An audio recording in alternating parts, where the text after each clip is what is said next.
Ok, nesse vídeo eu quero continuar a falar de limites de funções quando o x tende a mais infinito. E eu vou começar aqui, né, eu vou querer me interessar em que acontece se as duas funções ambas tenderem a mais infinito, no caso que a gente considerou no vídeo anterior. Então a gente viu que o limite de uma soma é a soma dos limites, tá? Mas isso aqui, vamos lembrar, isso vale aqui, tá? Somente se esses dois limites aqui, o limite de f e o limite de g, forem infinitos. Eles têm que existir e serem finitos, tá? Então a mesma coisa vale, a gente colocou um sinal mais aqui, a gente podia ter colocado um menos, tá?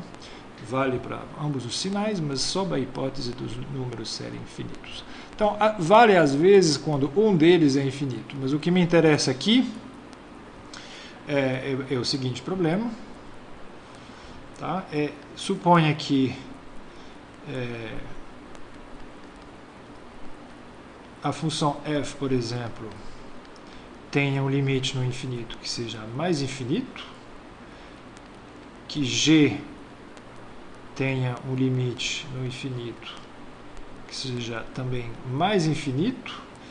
Então a pergunta o que eu faço para estudar o limite da diferença das duas.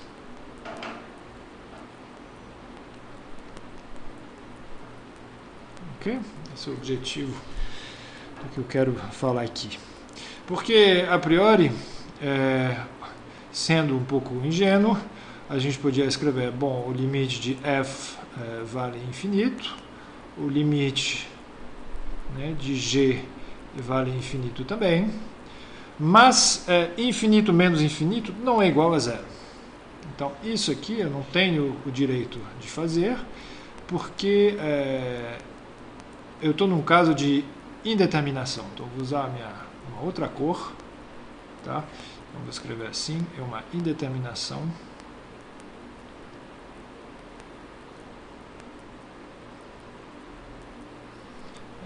do tipo infinito menos infinito, tá? Por que é indeterminado? Porque quando eu subtraio dois números grandes, um deles pode ser muito maior do que o outro, tá? Então, por exemplo, a gente vai ver vários exemplos, mas que todos vão mostrar que infinito sobre menos infinito não é zero, em geral, e pode ser, na verdade, qualquer coisa, dependendo do caso, tá? Então vamos ver. Vou tratar vários exemplos, igual eu sempre faço, e vou começar com o seguinte, um exemplo bem elementar. Vamos calcular o seguinte limite. Limite quando x tende ao infinito de x2 menos x. Okay? Então eu sei que a função x2, vou fazer um pequeno desenho aqui. Tá? Eu sei que a função x2 tende ao infinito. Eu sei que a função x tende ao infinito. Y igual a x tende ao infinito. Então é um caso indeterminado. Da forma infinito menos infinito, tá? Só que o que acontece aqui é que, pelo que eu vejo, o x2, vamos pegar essa função, essa diferença aqui, por exemplo, quando x igual a 1000. Então, se x for igual a 1000, eu vou ter, por exemplo, 1000 ao quadrado menos 1000. E esses dois números aqui são números grandes, tá? Mas 1000 ao quadrado, tem que concordar que é 1000 vezes maior do que 1000. Então, isso aqui, sendo muito maior do que isso aqui, a diferença dos dois vai ser regida certamente pelo termo principal, que é 1000 ao quadrado. Isso vale, esse raciocínio, na verdade, vale qualquer que seja o x grande que eu pego. Então, justamente o que eu vou fazer aqui, o primeiro termo aqui, que é o termo de grau maior,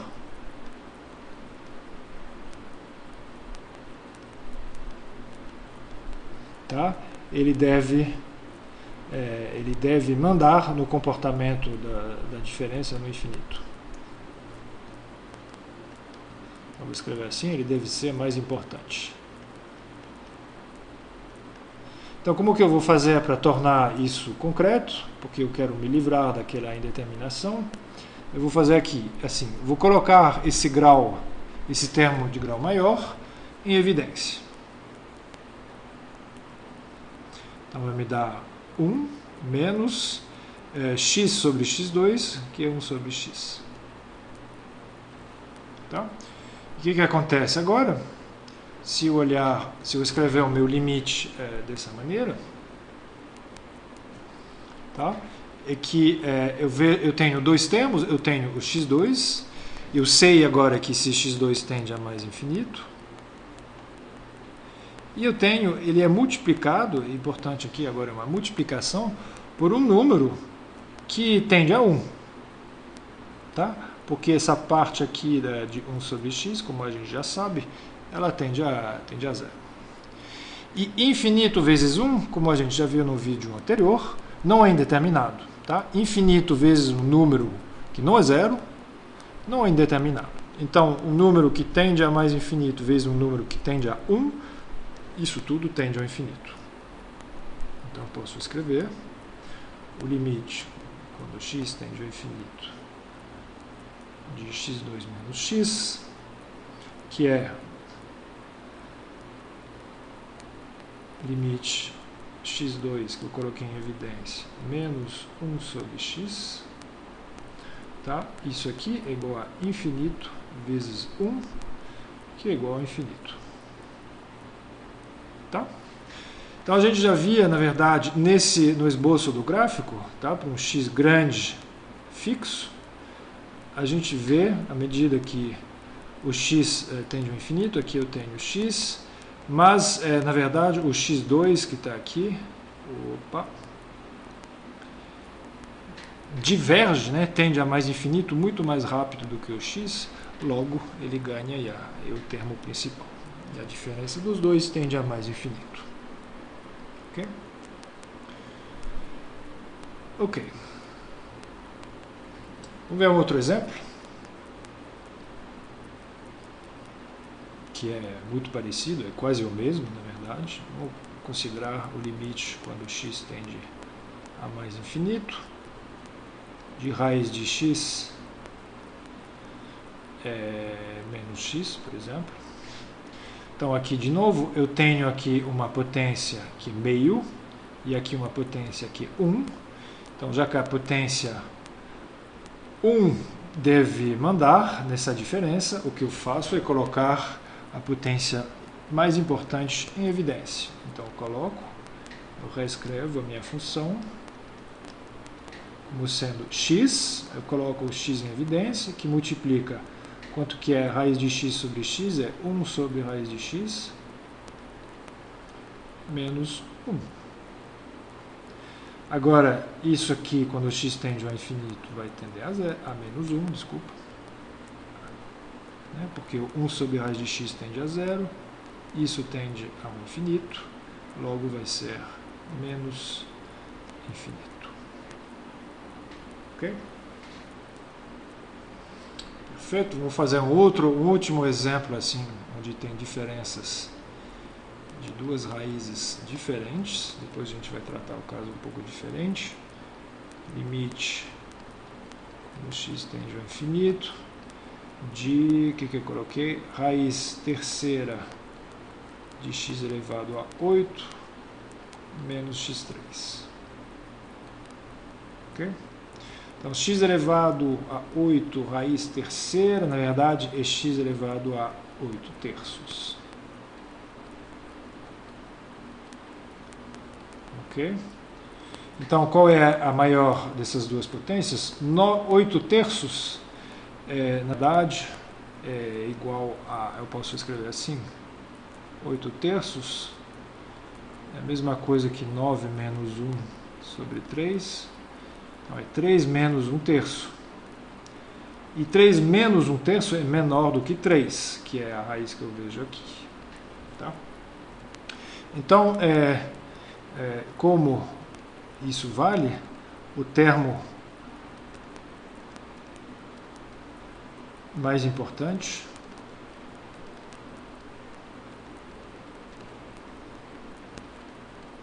é o x3.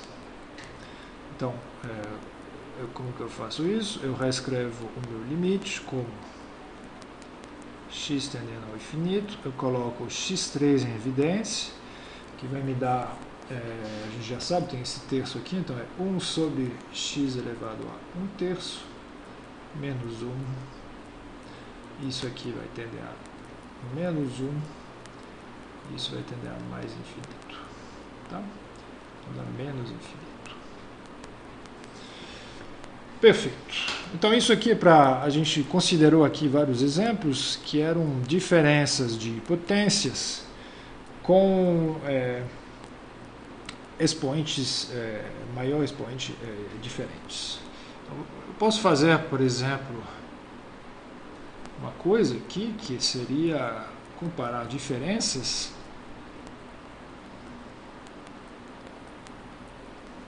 onde, na verdade, o termo principal é equivalente. Então, isso aqui seria um exemplo. X mais 1 ao quadrado menos x2, na verdade, aqui o que eu vejo é uma diferença de dois polinômios de grau 2. Então, isso não implica que a diferença seja zero, tá? E, na verdade, aqui basta observar que eu posso expandir esse quadrado aqui, que vai me dar x2 mais 2x mais 1, tá? Menos aquele x2. Logo, eu vejo que tem o x2 que vai se cancelar. Então, vai sobrar o limite quando o x tende ao infinito, 2x mais 1.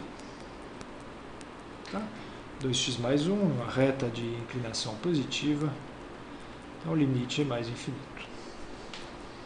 Então, aqui eu preciso fazer uma observação importante.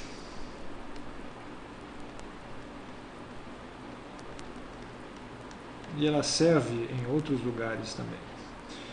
Alguém que olha isso aqui podia pensar, dentro do quadrado, eu queria falar que esse 1 é desprezível comparado com x. Então, o jeito de fazer seria de escrever x mais 1 ao quadrado como colocar o x em evidência dentro do quadrado,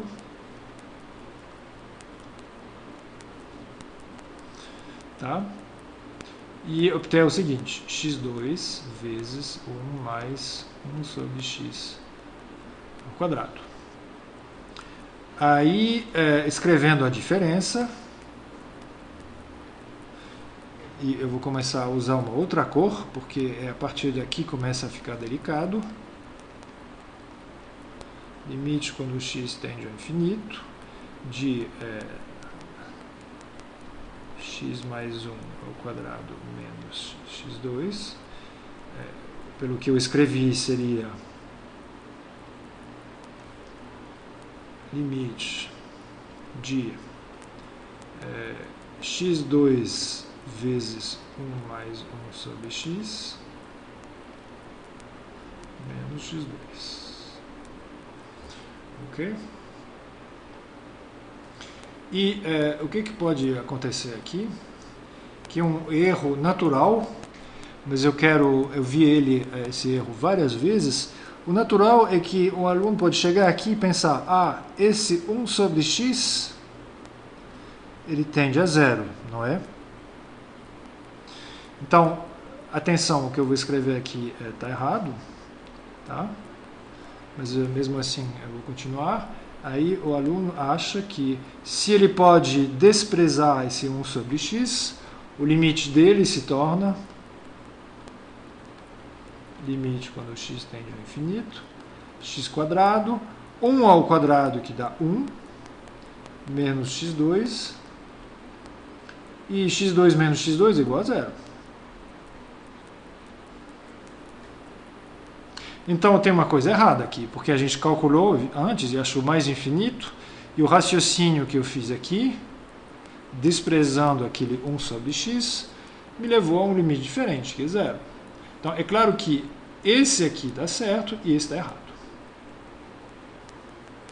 Ok?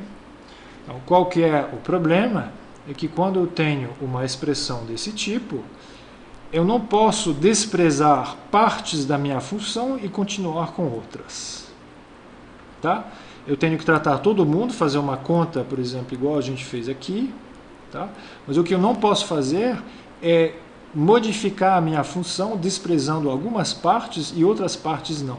Acontece que justamente escrito dessa forma, esse 1 sobre x é importante. E ele torna o primeiro termo aqui muito mais importante do que o segundo.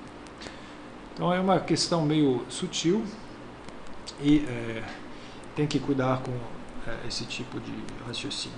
Outro exemplo onde acontece uma coisa desse tipo é na hora de estudar o seguinte limite. A gente vai voltar a ele daqui a pouco. Tá? Esse limite aqui, que é um limite muito particular, ele é igual ao número e, que é 2,718, etc.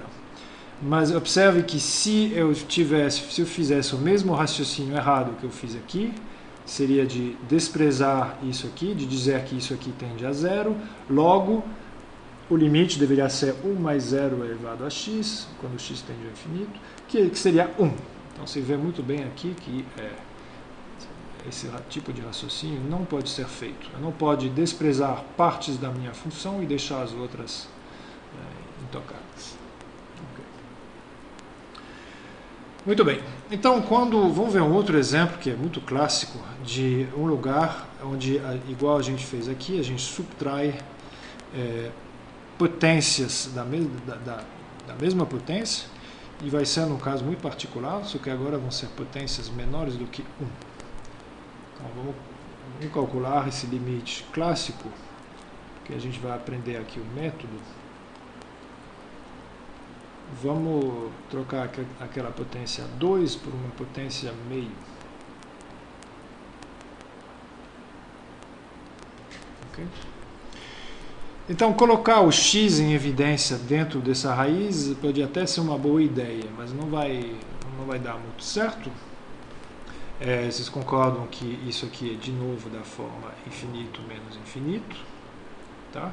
A gente precisa de algum jeito de saber se um desses é muito maior do que o outro ou não, no limite, quando o x tende ao infinito. Então eu vou fazer o seguinte, eu vou dar um truque,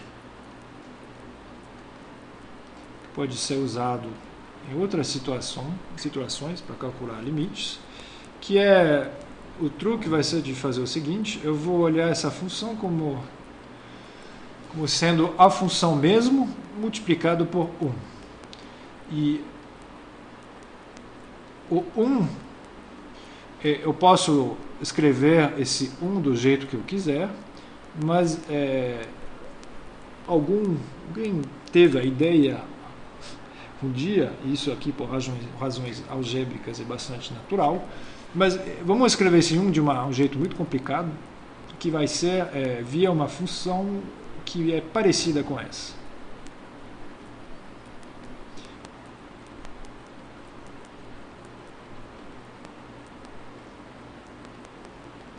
Tá? O que eu escrevi aqui está perfeitamente justificado.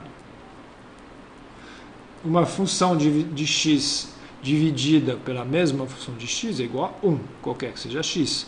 E, contanto que essa função aqui não seja igual a 0. Né? Mas o que eu fiz aqui tem um menos aqui, e a gente introduziu não a diferença das raízes, mas a soma dessas raízes. Então isso aqui se chama considerar o conjugado. Tá? Então, x mais 1 mais raiz de x é o que se chama o conjugado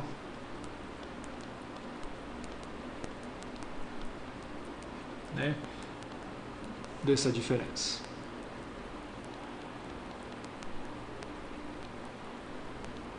Certo?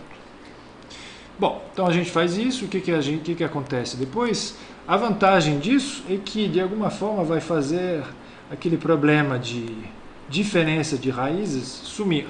Por quê? Porque se eu escrever agora a minha função completa, eu tenho raiz de x mais 1 menos raiz de x, que multiplica, então tem a parte azul, x mais 1, mais raiz de x, sobre raiz de x mais 1, mais raiz de x, tá? E eu posso calcular o produto que tem aqui em cima. Então vamos calcular. O que agora aparece?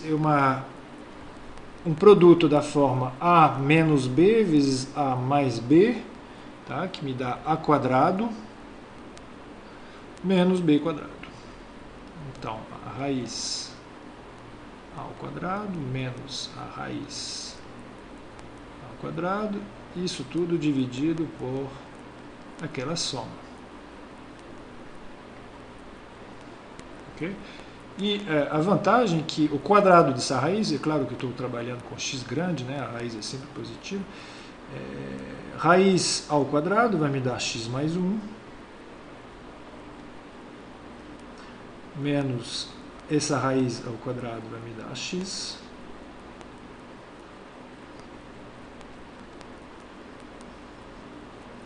então aqui no numerador vai sobrar 1, porque o que a gente conseguiu fazer, na verdade, é essa simplificação. Tá? Então, eu mostrei, na verdade, que a minha função original pode ser escrita de uma outra maneira. Tá? Como que eu escrevo isso? Tá? Logo, o limite que eu queria calcular, daquela diferença de raízes, foi escrito de um jeito completamente diferente, com quociente de 1 dividido por, agora, uma soma de raízes. Tá? É importante aqui ter um mais. Então, isso aqui, vamos lembrar, isso aqui era um limite da forma infinito menos infinito, que era indeterminado, e isso agora não é indeterminado, porque é 1 sobre um número grande. Tá? Quando o x tende ao infinito aqui, isso tende ao infinito, isso tende ao infinito, mas a soma de dois infinitos tende ao infinito também. Não é mais uma indeterminação. Tá? Então esse limite aqui é igual a zero. 1 sobre um número grande tende a zero. Okay? Então, o que a gente aprendeu aqui é usar o conjugado da diferença das raízes para simplificar a expressão. Então, aí eu acho que eu vou deixar vocês, por exemplo, calcular os seguintes limites, que envolvem coisas parecidas. Talvez seja útil olhar no último vídeo como que a gente resolveu algumas coisas, mas eu vou deixar vocês, por exemplo, calcularem esses dois limites aqui, usando o mesmo método. É claro que você tem que se convencer de que primeiro é infinito menos infinito, depois ver qual que é o conjugado e fazer uma conta que demora um pouco, mas ela é interessante. O que eu quero que vocês observem aqui é que o fato de ter um 3 aqui e aqui um 1 leva a respostas completamente diferentes, que nunca seriam vistas com aquele raciocínio que eu tinha descrito antes, que é de desprezar umas partes que se não pode desprezar. Ok? Então, e para quem tem a apostila que eu estou usando para esses vídeos, é o exercício 4.5. E tem vários limites onde aparecem diferenças de números grandes. Era só isso.